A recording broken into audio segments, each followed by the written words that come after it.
Ladies and gentlemen, ambassadors, colleagues, welcome to the residence this evening, and thank you so much to all of you for coming.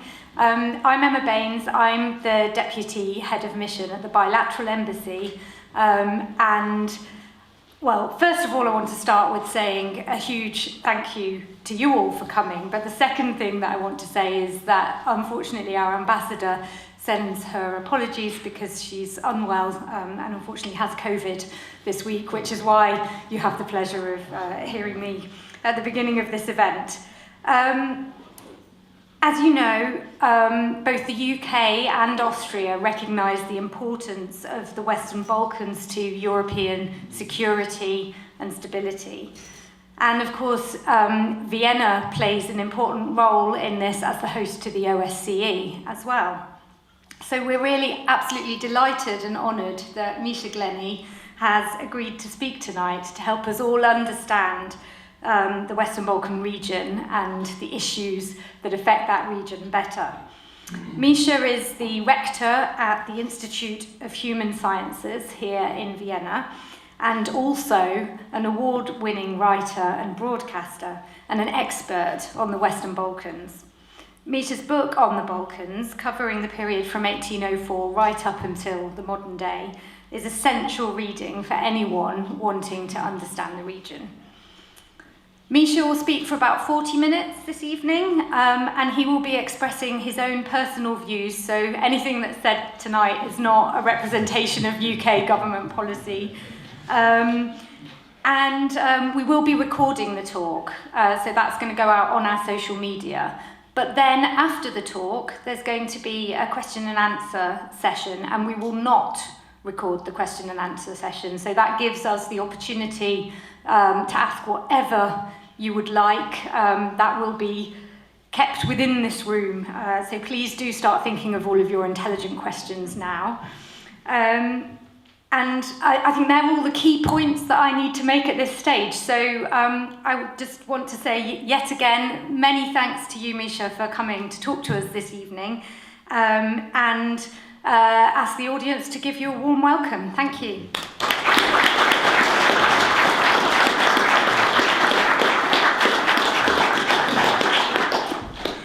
Oh, dear ladies and gentlemen, good evening, excellencies. I think I have to, I'm very glad that Emma introduced that disclaimer.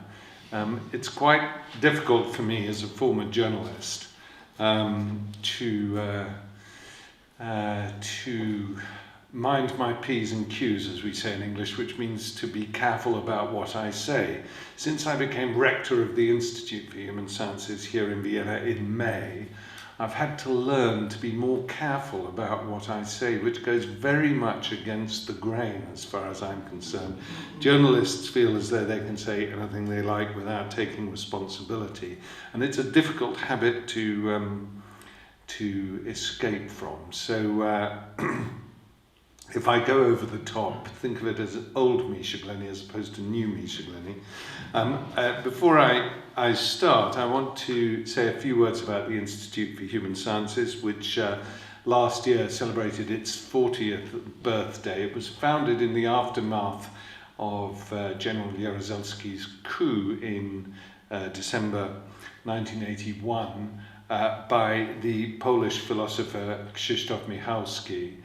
And in a way it anticipated the events of 1989, and in the aftermath of the revolutions, it became one of the intellectual centres in which politicians, writers, public intellectuals from both East and West would meet to discuss how the transition from communism to a free market economy and democracy would go forward, and was very influential for several years. Since then, it has returned somewhat to its original role as an advanced research institute. We have about 120 fellows, including some very eminent names, coming through our doors every year, and we have permanent fellows like Ivan Krastev, who I'm sure a lot of you know. Timothy Snyder, the historian of Ukraine, is also a permanent fellow of ours. And we focus on relatively esoteric areas of academia, except that half of our work is more like a think tank, and we have 3 or 4 programs which are very involved with public policy on the Russia-Ukrainian war, on the challenges facing the European Union in particular, and we have a new program which we're working together with the Technische Universität here in Vienna and with the Bundesministerium für Klimaschutz und Innovation und Technologie, and also with the city of Vienna, called Digital Humanism, about the challenges facing us with the acceleration and growing influence of technology on human society. And we're very excited about that. We have a lot of public talks at the IWM, and if you subscribe to our newsletter, you will see extremely interesting people appearing, our fellows, our guests, on a regular basis. So do come along. And one of the things I want to do with the IWM, I took it over last May as rector, we have a huge thing called the Vienna Humanities Festival at the end of September, beginning of October, where we get some of the leading names from academia, from journalism, from politics, and public intellectuals to come and speak in English and in German to audiences here. And I want the international community to know more about the Institute, which is well known in Vienna amongst the Austrian elite, certainly, but not so well known beyond, and I hope to change that. Okay, now the advert's over. I will go over to this evening's talk. Now, I have to warn everybody, I spent many years running around the Balkans. I know the area very well, and there was a time when I knew everyone and everything that moved in the region. Those days are long gone, and for many years I've largely followed what's going on in the Western Balkans by reading the media, the local media, and by talking to old friends about what's happening. As a journalist, you never feel confident about what you're saying unless you're actually in media res, actually in the place, in situ, where things are happening. And I haven't, since I took up this job, had the chance yet to visit the Balkans again, although I will be changing that this year. And in a year's time, I'll be able to give you a talk which is, how can I say, much more granular is the word these days than what I'm going to say now. And I want to start by explaining that although I'm going to mention other countries, I will largely be concentrating on Serbia in this talk. And this is for important practical reasons. We can take it as read that all Western Balkan countries are suffering the same socio-economic problems at the moment: low-wage economies, poor infrastructure and infrastructure management, emigration of labour and intellectual capital, high levels of corruption, significant influence of organised crime. We know that litany. And I don't want to downplay the seriousness of these issues, and I will go into some of the distinctive issues facing one or two of the other countries of the former Yugoslavia, but not necessarily all of them. And Albania, of course, I'm not going to talk about now. I'm happy to talk a bit about Albania afterwards in the question. Albania is a separate case for itself for obvious historical reasons. But today I want to focus on Serbia as I look at the geopolitics of the region. Serbia's population is almost equal to that of the other former Yugoslav countries outside the EU put together. If current demographic trends continue in Bosnia, Kosovo and Northern Macedonia, Serbia will have more than half of the region's population before too long. The country is bang in the middle of the entire Balkans, and together with northern Macedonia, Serbia remains the quickest route from northern and central Europe to Turkey and the Middle East. And yet, despite the centrality of Serbia to the interests of the European Union, 30 years after the Salonika Declaration assured Serbia and other Western Balkan countries of the guarantee of membership, Serbia has succeeded in opening only 22 of the 35 accession chapters, and just 2 have been closed, and even that is provisional. By any standards, this is painfully slow. Now, in part because of the centrality of Serbia, this is the country which is most contested by other interested parties beyond the EU, primarily Russia and China, but not only them. But above all, in recent days, we see indications that the complex relations between the United States, the European Union, Kosovo and Serbia are coming to a head since the talks between Vučić and what he refers to as the Big Five, the US, Germany, France, Italy, and the EU. Now, as a British citizen, I cannot help but notice the absence of the United Kingdom in that group. We don't perhaps need to go into it here, but the primary reason for that is Brexit, about which I'm happy to vent my anger on later. Considering the policy as I do, an unprecedented act of self-harm by a well-established democracy. I'm glad to say that in security issues, the United Kingdom remains engaged with Eastern Europe, but in political terms, in economic terms, we are now struggling.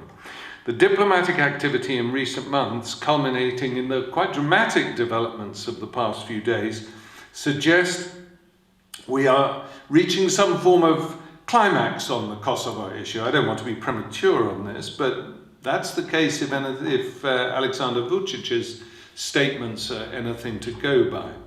It's appropriate that we're meeting here in January, named after Janus, the god with 2 faces. It's become common since Russia's invasion of Ukraine to refer to Alexander Vučić as a latter-day manifestation of the Roman god, one of his faces staring longingly towards Brussels, or more precisely the piles of ready cash that would come Serbia's way in the event that Serbia were ever accepted into the European Union. The other, a somewhat sterner set of features, looks towards Moscow, some 500 kilometers further away from Belgrade than Brussels. Read any Western newspaper and you will find countless references to the deep historical ties and traditional friendship between Russia and Serbia. But when you examine the issue beyond the headlines, matters look a little different. Serbia's key relationships in the late 19th and early 20th century were with Austria-Hungary. Somebody had to supply the vast empire with pork, which was Serbia's primary export, and with Germany. Indeed, Serbia's military developed sustained close ties with the Deutsches Heer, as Kaiser Wilhelm's military was known, and its Prussian military tradition, even as the relationship with Austria-Hungary was beginning to sour. Most importantly, the relationship with Russia was not key to Serbia's prosperity and well-being. During the First World War, it was Britain and France that were most closely allied to Serbia, while the first Yugoslavia, dominated by the Serbian royal family, maintained cordial relations with the Soviet Union, but again turned to France and regional partners like Czechoslovakia and Romania in particular as allies and friends. It's true that this strategy turned out to be ultimately ineffective, but that was hardly Belgrade's fault. Of course, Yugoslavia's Communist Party maintained close links to Moscow, as it was inevitably drawn into the influence of the Third International, the Comintern. But if Milovan Đilas's first-hand description of his and Tito's life in Moscow's Hotel Lux is anything to go by, the abiding sentiment felt by Yugoslav communists, Serbs, Croats, Bosniaks, Slovenes, and otherwise, was unadulterated, permanent, and nail-biting fear. As Gilas points out in his ever-fresh Conversations with Stalin, one of Yugoslavia's greatest points of fracture with the Soviet Union were the countless rapes of Serbian women as the Red Army was barreling through Romania, Hungary and Yugoslavia westward. And then there was the actual break with Moscow itself on Vidovdan, Serbia's National Day, June the 28th, 1948. On this occasion, to prevent Tito's Yugoslavia from going under, it was the United States who came to the rescue with a program of clandestine economic assistance to ensure that Yugoslavia would not return to the Stalinist fold, tail between its legs. And finally, it's worth remembering that in August 1991, when a combination of security services and military personnel attempted to seize power from President Gorbachev, Slobodan Milosevic was explicit in his support for the coup, which of course failed, thereby earning the abiding fury of Boris Yeltsin. Throughout the 1990s, Russian support for Serbia was lukewarm at best, and one study suggests that the amount of weaponry provided to Croatia by criminal networks in Russia and Ukraine working for profit exceeded that provided to Serbia from the Russian Federation. On one level, Croatia's victory in the Yugoslav wars can be ascribed to the fact that even before he became president, Franjo Tudjman exerted maximum effort in securing the support of the German government, the Bavarian government and the Austrian government for his independence project by constantly shuttling between Bonn, Munich and Vienna. Milosevic, by contrast, appeared to believe the mythology of the historical friendship between Moscow and Belgrade without actually investing any serious political capital in strengthening that relationship. When Russia did start investing in the relationship in the immediate aftermath of the Kosovo War, this was not, in my opinion, out of sympathy for Serbs and Serbia, but because its military under the fresh leadership of Vladimir Putin was beginning to feel the pain of its humiliation at the hands of NATO as the anesthetic of the chaos of the 1990s began to wear off. True, if we look back in history, the activities of Count Ignatieff, Russia's plenipotentiary in the Balkans in the 1860s and 70s, and whose grandson Michael now teaches here in Vienna at the Central Europe University, did engender a sincere sympathy in Serbia towards Moscow. And Dostoevsky and other luminaries fomented pan-Slavic ideals. They certainly had a real purchase on Serbian society and intellectual life, although it's worth remembering that in Serbia's striving for independence at the end of the 18th and early 19th century, it was the Enlightenment, the French Enlightenment, which really influenced Serbian thought. True, though, one should also not underestimate the ties binding the two Orthodox churches. Now, I start this talk with a relatively long historical disquisition because this idea of deep historical bonds between Belgrade and Moscow that overshadow all others is simply factually incorrect. It is, however, a very convenient way to explain the growing support among ordinary Serbs for Vladimir Putin and his war. And for a long time, it was a tool which Alexander Vučić could always put on show to European and American diplomats and politicians to explain why it was so difficult for Belgrade to join in on sanctions against the Russian Federation. Naturally, President Vučić is fully aware that a strategic alliance with Russia is an economic dead end. Russia certainly offers reasonably priced energy, but what else? No investment, very little trade, and certainly no subsidies. And if the Russia-Ukrainian conflict makes nothing else clear, it is that NATO's weapons are significantly superior to those which Russia produces. So why is Vučić hedging his bets? Certainly not out of any affection for Putin and his clique. We have much evidence to suggest that there is no personal spark between the two presidents. It's partly domestic, the need to appear in sync with Serbian myth-making and nationalist traditions, to which Vučić is probably emotionally at least partially committed. But it's also out of the simple calculation that he doesn't know who's going to win the war. Indeed, there are some reports that his intelligence service, BIA, tells him Russia will win. And that is likely to be the case even more so since former Foreign Minister Mr. Vulin was appointed to head Serbia's intelligence service. Now, there are some signs recently, particularly over the issue of Wagner's Serbian recruits, that the tiger of pan-Slavic nationalism, which Vučić has been riding relatively deftly until now, may be running out of control. Or maybe Vučić is once again using it as a scare tactic to persuade the EU and the US that the imposition of sanctions runs too big a risk for him and stability in Serbia. Who knows? Whatever the strength of a pro-Russian Serbian nationalism within his party or among ordinary people, the country is now at a crossroads to judge by Vučić's statements in the past few days, although this is not always the most reliable route in getting to the truth. The president argued that Serbia has to stay on the road to Europe, engage in dialogue, because it wants to reach a compromise and not to become a frozen conflict, in his words. He then explained, and now I'm quoting in full, not because, this is 24 hours ago, not because I like the hypocrisy with regard to the upholding of the Charter of the United Nations, but rather because we will be economically and politically lost if we take a different path, to become alone and isolated. As president, I cannot agree to leading the country in this way.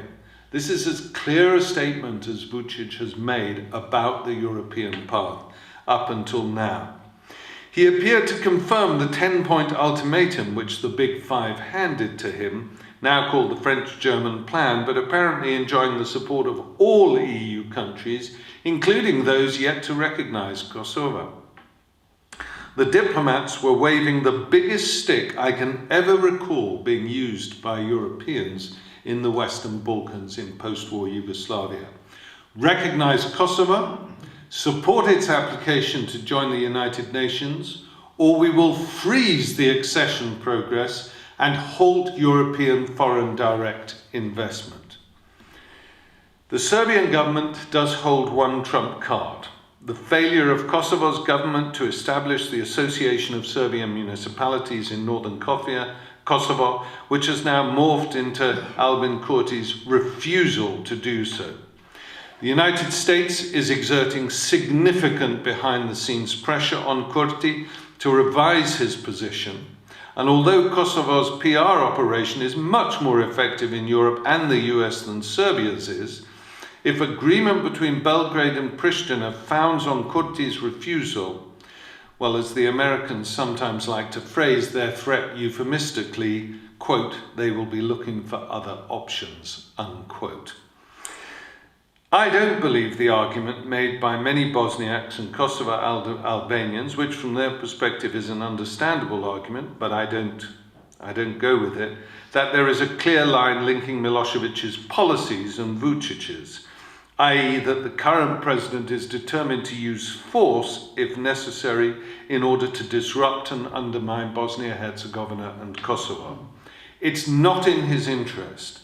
It's very difficult to know how he would do it, especially in Kosovo, where you have around 4,000 NATO troops, and it would completely destroy Serbia's path to Europe for a generation or more. It's also worth bearing in mind that the Serbian military maintains warm relations with NATO, notably the Ohio National Guard, one of its partner units. Furthermore, in the case of Bosnia, there is clearly no love lost between Vučić and Milorad Dodik, the former having clearly wished the latter to have lost in the Republika Srpska last election, and it came very close to being so. But Vučić's domestic authoritarian tendencies are a problem. There is very little genuine political activity in Serbia, and while his self-confessed anxieties make him a more appealing character than the supremely self-confident Viktor Orban, Serbia's reliance on one man for all its policies, domestic and foreign, is a serious midterm problem. In this light, the damage wrought by the assassination of the then Prime Minister Zoran Djindjic in March 2003, at a time when pluralism in government combined with the implementation of effective foreign and domestic policy measures, continues to be acute. Having said that, I'm about to contradict myself. As a journalist, I can do that, so I'm now a journalist, not a rector, because some of the recent reshuffles among Vucic's entourage look very interesting. As I understand it, and I may be wrong here, Vulin's appointment to head the intelligence services has led to a downgrading of US contacts with the agency. More to the point, Vulin will no longer be able to hold his ostentatious meetings with Lavrov and other Russian diplomats. I also note that Tanja Miščević's appointment as Minister for European Integration is undoubtedly a positive signal. We will wait to see if her warm relations with Brussels and commitment to integration will have an impact on Vucic's mood. But the appointment that I found most intriguing of all to Ana Brnabić's latest cabinet is that of Dubravka Đeđović as the Minister for Energy and Mining. With considerable experience in the banking industry, notably in energy investments, one theory is that her appointment will revive the lithium mining project in the Jadar Valley and other parts of Western Serbia, blocked last year by Vučić in the face of public protests at Rio Tinto's $2.4 billion project. Now, I want to stop here and consider this issue in more detail, because the geological surveys suggest that Jadar potentially contains some of the largest lithium reserves in the world. Recently, I've been doing some research on what I call the Scramble for rare earths. Indeed, I have a podcast of the same name, which is still available on BBC Sounds if anyone is interested. Briefly, if the world is to avoid climate catastrophe, we need to mine more rare earth minerals and critical raw materials in the next 30 years than we have done over the past 70,000 years. Few people realize the scale of the challenge facing us, especially in the mining of raw materials is a highly polluting activity which, left unregulated, results in catastrophic damage to ecosystems and human settlements. In the past 30 years, China has come to dominate this industry, responsible for the mining of some 78% of rare earths, down from 95%, and still processing around 94% of them.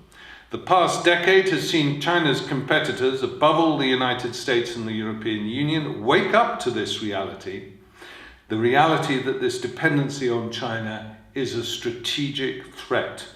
The US and Canada are now moving fast on this, the EU more ponderously. The EU has set up an organisation called the Critical Raw Materials Alliance under the stewardship of Maroš Šefčovič. In my honest opinion, the critical raw materials strategy deserves a leader who is working on this full-time. This is not a criticism of Šefčovič's ability, but he is having to focus on the immense distraction of negotiating with a government in London, which, thanks to Brexit, has created a sinister Alice through the looking glass situation in Northern Ireland. And personally, I think you need somebody who is leading this project more or less full-time, the Critical Raw Materials Alliance. Since 2017, the EU has struck 2 deals on the supply of critical raw materials in an effort to wean itself off its over-dependency on Chinese supplies. The issue of Russian gas is salutary here. One is with Canada, the other Ukraine, which is obviously otherwise engaged at the moment. And indeed, a significant chunk of its rare earth and other minerals are in territory occupied by Russia. Ukraine, incidentally, is a mineral superpower. And that speaks to one of the motives of Russia's invasion of the country, but that's a separate issue. Now, although Vučić scotched the deal with Rio Tinto last year, seemingly under pressure from a citizens' initiative and the NGO, something he has not done under similar circumstances elsewhere, such as Savamala in Belgrade, few people in Serbia believe that the lithium project is dead. Apart from the Anglo-Australian Rio Tinto, the other companies sniffing around the Jadar Valley are Australian, again, Canadian, American and Serbian. The owner of the Bor copper mining complex is Chinese. So, where are the EU companies? Where is the EU strategy here? Where is the EU strategic thinking? The threats to the Union's economic security are plain to see. What is it in the culture of the European Union that results in it looking at a territory like the Western Balkans only through a glass darkly, unable to spot the opportunities? Russia's persistent interference through disinformation, supporting political movements, and the more legitimate leveraging its status as an energy supplier is a serious irritant that needs to be monitored. But China represents a more serious long-term challenge to the EU, which is why I mentioned the Chinese ownership of Bor. According to Vedran Džihić, in the Austrian Defence Ministry's annual risk assessment report for 2023, just published, I quote, "In the first half of 2022, China was for the first time in terms of foreign direct investment, the largest investor in Serbia, larger even than the European Union," unquote. As he continues, the focus of this investment was infrastructure investments, and in contrast to Russia, there was no particular strategy evident in this investment beyond the economic, and certainly no pushback against the EU and NATO. Straight competition. My sense is that the US, which tends to subordinate everything to US-China competition these days, is watching this perhaps more closely than the EU is. Maybe not for the outside world, but Kosovo's domestic policies pose one big problem. We have finally got a leader in Kosovo, one might argue for the first time anywhere in the Western Balkans, who is not only personally uncorrupted, but invests a considerable amount of political capital in trying to root out corruption in Kosovo. This is accompanied by a steely determination and conviction that he is correct on all issues, including his national project for Kosovo. And there is as much work to be done on Kurti's approach to a solution to the Kosovo issue and Serbian recognition as there is with Vučić. In Kurti's case, he will have to concede the association of Serbian municipalities. Otherwise, there will be a gradual shift in perception that it is Kosovo that has undermined the process of constitutional recognition with Serbia and not Belgrade. Belgrade will always be able to create trouble in northern Kosovo through its intelligence and organized crime networks. But if you look at the pattern of unrest over the past year, it's easy to discern that the problems arise when Belgrade is trying to make a political point and to extract concessions. Lance the constitutional boil between Kosovo and Serbia, and those municipalities will, I believe, quieten down. I may be wrong about this, but that is my honest assessment. Very briefly, I also wish to be honest with you that my knowledge of contemporary events in Montenegro, Bosnia and Macedonia, Northern Macedonia, I beg your pardon, is not sufficient to offer any serious insight, save for one. With regard to Montenegro, Montenegro is in the process of divesting itself of the legacy of one man, his family, and his cronies who have controlled more or less everything in that country for 30 years. In this, he has successfully won the support of all key Western players who at one time or another have engaged with this for pragmatic reasons. The time has come to pull the plug on this monopoly corporation. Let us not forget that Montenegro's population is less than half of that of Vienna's. The country is a member of NATO, and although it's currently slightly becalmed in the accession progress, if the corporate influence does diminish in the next year, Now should be the time that the EU becomes more proactive with Montenegro. We have presidential elections there on March the 19th, and if the opposition to the incumbent can settle on a convincing single candidate, the country could be in a position to make significant strides. Bosnia-Herzegovina is also regrettably beyond my brief at the moment. Suffice to say that almost 30 years after Dayton, it is clear that this country's Byzantine constitution is in fact a Frankenstein construct on which the clock must be ticking. More than any other country, except perhaps Northern Macedonia, Bosnia needs to secure European Union membership, but it is essential for its stability that Serbia succeeds in its membership bid too. And that is because Bosnia can never be stable if you have instability either in Serbia or in Croatia, or both. Just as membership of the European Union acted as the political underpinning of the Good Friday Agreement, I don't think people understand just how important European Union membership was for the Belfast Agreement. So can Bosnia only be secure when it and its neighbours pool their sovereignties via Brussels. North Macedonia is a Greek tragedy masquerading as a country. Its hubris lay in its belief that having done everything the EU demanded of it, the EU might give it serious consideration as a member state. The latest part of the drama began with President Macron's criminally careless decision to block the opening of accession talks with Albania and North Macedonia in 2019. His consideration, along with Denmark's and the Netherlands' support, were motivated primarily by short-term electoral considerations. In the case of Macron, local elections, in which I can assure everyone membership of North Macedonia in the European Union did not play a role. 3.5 years on, words continue to fail me in trying to describe the humiliation inflicted on our tragic hero, Northern Macedonia, by its near neighbour, Bulgaria. More than any other territory, Northern Macedonia is surrounded by exploitative or callous neighbours, and it's a punch bag for all concerned, including the EU. As one friend of mine from Skopje recently put it, our society and our politics have lost all trace of their energy. The last blow administered by the Bulgarians means we are all still milling around on the station, but the train never arrives. The result, he continues, is that more people have left Northern Macedonia than any other Balkan country. A large percentage of the country, some 20%, are entirely apathetic regarding politics. They're overwhelmingly young, and the only topic they discuss is how quickly they can get the hell out of the country.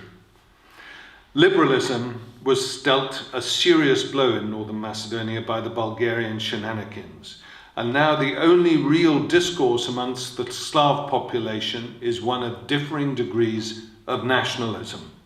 The Albanians remain in check, as they have done over the past 2 decades, because Ali Ahmeti controls the DUI, and with more than half the ministers in government, the Albanians, who make up 1/3 of the population, are perfectly happy.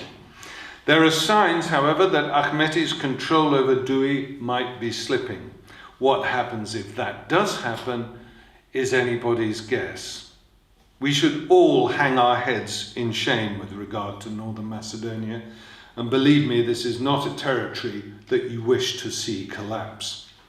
Russia is making hay there at the moment through its proxy party, Levice, which, despite its name, takes extreme right-wing nationalist positions and is, of course, hostile to Ukraine.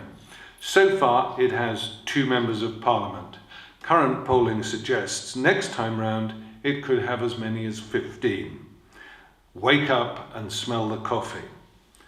The last few days have suggested that there is now a greater urgency with regard to the Western Balkans, and that the level of cooperation between the EU, the UK and the US has been stepped up. This is a welcome sign.